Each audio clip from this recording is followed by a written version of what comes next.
I didn't add up that things were going wrong so seriously until I started having accidents at home. In hindsight, I can see I should have gone to my GP much earlier. Bumping into things, burning herself while cooking, getting confused, struggling to read and having memory problems. All warning signs for Gina, but she delayed seeking help, never imagining it was dementia. She was eventually diagnosed at just 59 years old. I've adapted to life with dementia, basically. It does not mean that once you have a diagnosis you're going to be admitted to a care home or you're going to give up all your independence. I still enjoy my life. Front door, keys, back door. Gina, a former head teacher, has adapted in many ways. From a device to locate forgotten keys and phones, to having darker wall colours so that door frames stand out, helping with her spatial awareness. You were just hitting the side of doors. I was just forgetting where the door frame was. And from labelling plugs and cables to logging the contents of her kitchen cupboards.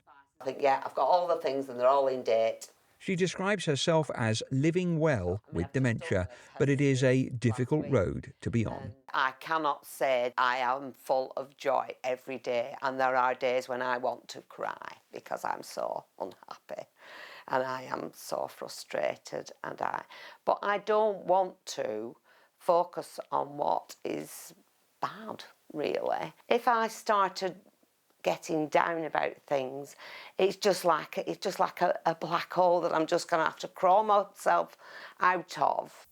New research shows 26%, a quarter, of dementia sufferers had symptoms for more than 2 years before seeking help and getting diagnosed.